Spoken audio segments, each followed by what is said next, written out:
Hello everybody, welcome back to my channel. This is Zesta Herbal Soap Skincare and Lifestyle. I'm happy to be with you guys once again. Today we are going to gist about soap texture and soap packaging. Okay? And before I continue, all of my subscribers, I love you all. If you're a new subscriber, thank you very much for subscribing.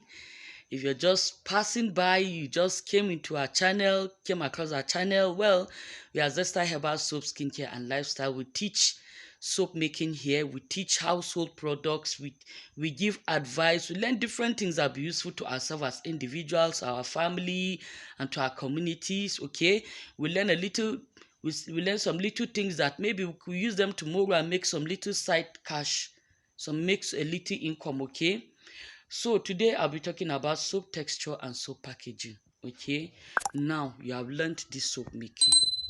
Now, we all know by now there are different ways of making soap. All of them are good. All of them have their advantages and their disadvantages. Okay, so now if you make your soap, no matter how good it is, at times when you don't package it well, people might not value it. It might be good, but the packaging is what attracts attention to your product for the first time. Now, after the person have bought your product, the person use it, the person finds out your soap is smooth, it is nice, it attracts the person, it encourages the person, it makes the person wish to come back again and look for your product. Okay. Now there are some challenges we handmade soap makers face. Because even me, I've faced it and I'm still facing it. No matter how good your soap is, if you like, put the tears of Buddha inside your soap. If you like, put whatever inside your soap. If it doesn't look like that in the market, they don't seem to appreciate it. They don't understand that this handmade soap is much more moisturizing because it has everything there is in it. Okay? It has its natural glycerin in it. Every handmade soap has about 10 to 15% of glycerin in it. And at times, let's say for example, like some of us that use herbs or fruits, we tend to put a lot. If we tell you that we put herbs, we really put herbs. If we tell you we put fruits, we really put fruits. Because there are some that can just put less than 1% or just about 1%, and yes, it can be certified they put it, so they can put it on their label that they put it. Okay, but the minimum amount I put for either fruits or herbs in my soap, minimum is about 5%. Now if a company says they want to do that, it will really shoot up their price of production. So they might not want to do it that way. Okay, so you see, you're getting a product that is beautifully packaged, beautiful shape, most of the time with high fragrance but lower quality. Mind you, fragrance itself is not that useful. With fragrance oils are not really good for the skin, especially people with sensitive skin and babies or children. Okay, let's be honest, okay. So but nevertheless, these things happen, and gradually I believe the more we talk about it, the more people will begin to understand, okay, and value our handmade products which we make with our sweat and our blood. Let me put it that way, because we really do suffer. Not so, let me not say suffer, we really do go through a lot to be able to produce this, and at times try to match up with competition. Now, you know that when you're making soap, let's say you're making in a large batch and you're using your hands, mixing is not easy. Once you don't get to mix easily, like I remember my early soaps that I used to make, you see, because it was not well mixed, so some patches will have some color, some will not.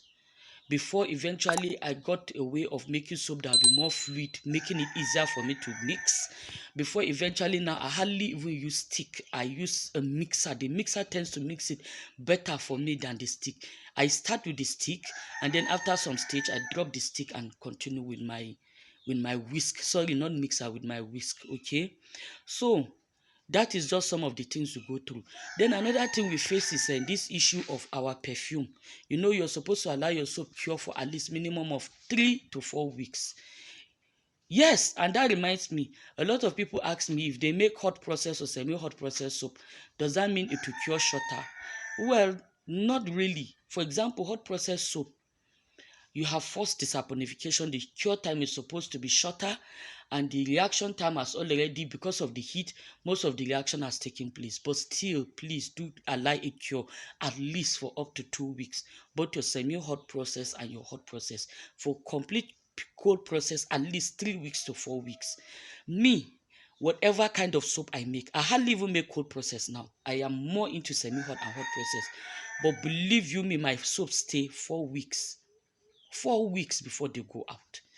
Some even stay up to 3 days in the mold before I unmold. Then before I'll now allow it cure again. At least 4 weeks. So that's just it. Then the problem of perfume. The only way you can make your perfume stand out, stay out in your soap is either to mix it with your calcium carbonate or mix it with your kaolin so that they kind of fix it, or you increase the amount. That is just the truth. And even with that, at the cure time, some of the perfume definitely will be lost, kind of, compared to the ones that they do in the companies where already they have soap noodles. They mix it with their sulfonic, with their colors, and then eventually before they pour it into the powder, one of the last things they mix is the perfume.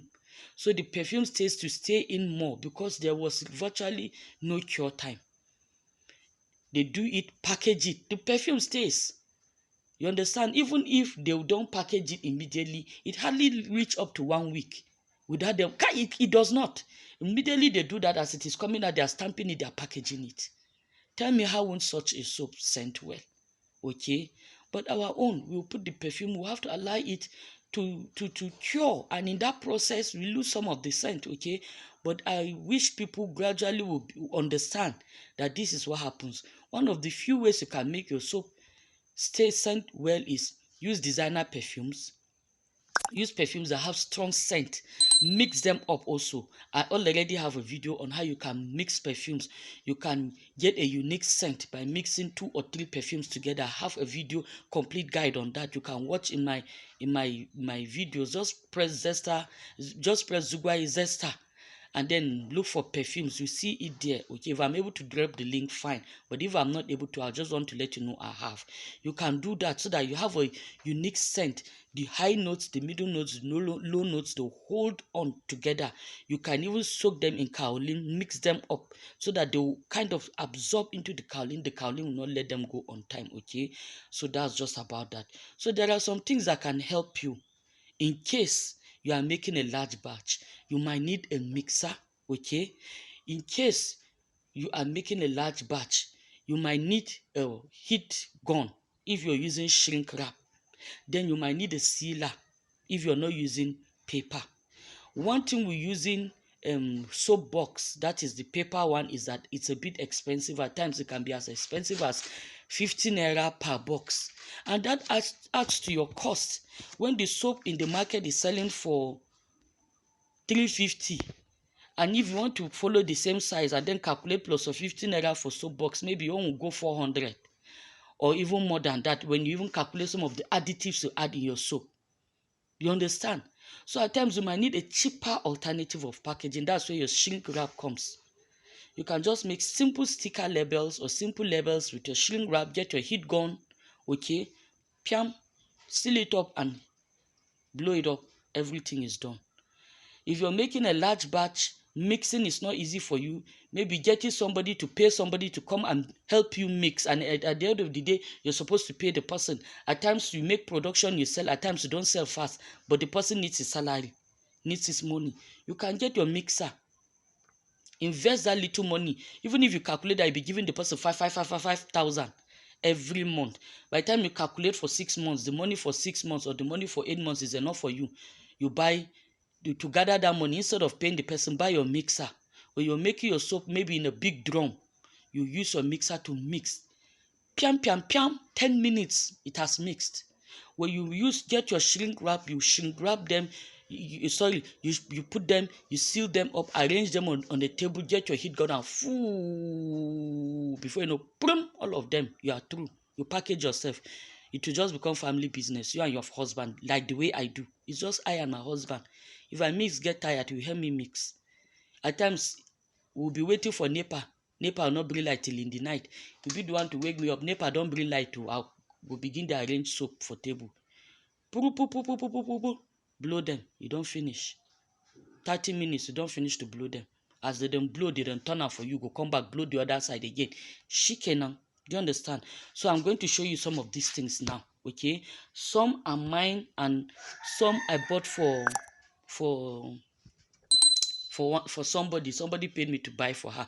So I'll just show them to you now and some of the packaging options I have. Okay, so now this is a sealer. These two are all mine. Okay, at times you might need somebody to help you to make things work fast, probably because you're using a gen, or maybe you are using electricity and you don't want them to carry light before you're done. So you might, like this one, I mean, I have two. Okay, so these are things that you might need, especially if you're going to use plastic. Okay, either plastic wrap or shrink wrap. Okay, then this is a heat gun. This is Bosch. You can see this one is not mine, I bought it for somebody. This is her receipt. This is her receipt up here. Okay, I asked them to give her receipt. Okay, so this is her receipt. Okay, I'll open them up and show you how they look. Okay, this is it. Let me read some of the qualities of the heat gun. Okay, for professional use, 180 watts. Okay, some you see them, they'll put 200 watts, but it's not up to the 200. Okay, it has double insulation. You can use it for stationary use, that is, you can keep it in one place, and it has overheat protection, and the temperature range is between 60 degrees, 350 degrees, and 550 degrees. It's quite hot. Okay, then the weight is just 0.5 kg, 0.75 kg. Okay, so these are some of the things on it. Okay, so this one is mine. Okay, then this is the mixer that I told you can use. Eventually, gradually, I'll be showing you people as I'm using this, some of these things. Okay, so this one also is mine. Okay, so this is how it looks. I'll show you the heat gun, don't worry. Okay, so this is how they packaged it. This is the head. Wow, it's heavy. I can't even use one hand. It's a bit heavy, not that heavy, right? This way you attach your, this is it here. If this one is too short, you join it with the other part, which is this one.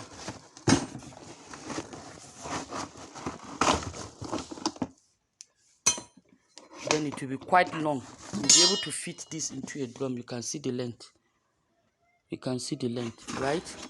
Okay, so you just screw this into this part. This one is to join this knob here. This thread here is to join this to this, in case you want to elongate it. And as you can see, it is quite strong, very, very strong. It's not even bending. Okay, and it's simple to use. See this knob here? You just press this knob and it starts mixing up. If you want it to stay in one place, you press and then you leave it to keep on mixing. You can just look for somewhere, attach it there, it will stay. It will be mixing for you while you're pouring. Let's say you're making your liquid soap, while you're putting in your ingredients and it's mixing for you. Okay, now this machine here can be used to make yogurt, can be used to mix paint, it can be used to make liquid soap, it can be used to mix detergent soap, that's Omo, it can be used to make your bar soap, it can be used to make a lot of things. So having this alone with you means you have different things you can use it for. Now, you understand? You know, nowadays you don't do only one thing. Even me, I'm not only making soap. You make soap, you make cream, you do this, you do that. Anyone, anywhere money come, you collect. Okay, so now let me unbox this for you. But before I unbox this, let me show you some other things. This is mint essential oil. This, okay, mint essential oil. Okay, it's for the same person that has this heat gun. Okay, so now these are some packaging options. You can see this is, I have two, okay, or rather let me say I have three. I have these two and I have plain, that is without label, without anything. Okay, now if I should package soap on in this one, the cheapest I can sell that soap is 350, 400, because this alone has taken almost 50 naira or 30 naira. You understand? And this side I have this soap box is almost about 10 different designs. Okay, so depending on, I can make the same soap, package it here, and package in the plain one. Okay, so that depending, if you have the money, you want fine packaging, carry this one. If you don't have enough, this one like this is just about 150. Okay, this one like this is just about 150. And as you can see, this has been shrink wrapped. You see it has been shrink wrapped. Okay, then I have the one that is plain. I just wrap it like this. I do not put packaging or anything. That one would be about 100 naira, but the smaller size. Okay, so that's just it. So let me now show you the heat gun, how it looks. So let me open up my own for you to see.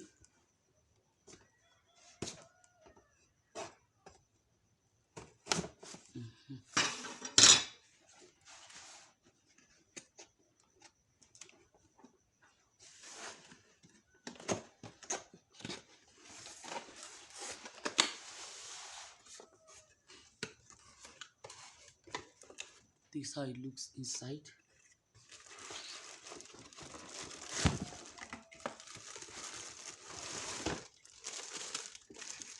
This one came like this. Okay,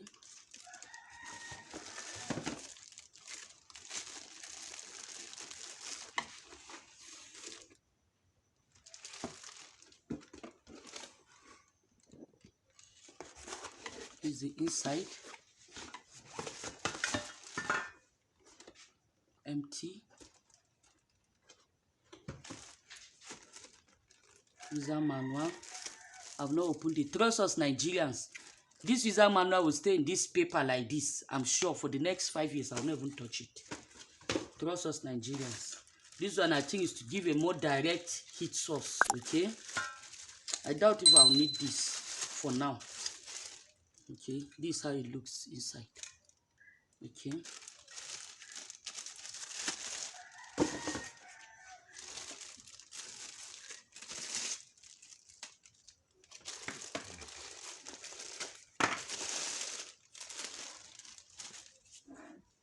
so it looks simple. It's just like a big hair dryer. This is off. You on and it's gone and it goes up. It has graduations. This one is for, I believe, for the lowest, medium, highest, like that. Lowest, medium, highest, like that. Just do it and your hot air comes out here.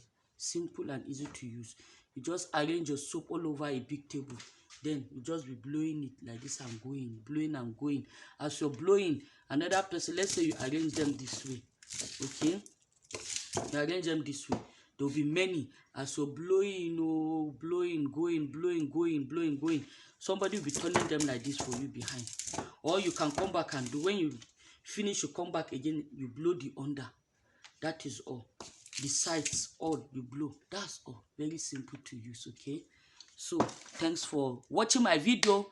Stand by for the next video. I'll be talking to you about how to go about whether you should use simple labeling like this, or you should go for more expensive ones like this, or whether you should go for high amount of printing and all that. Okay, we'll gist about that the next time. We'll see which one is better.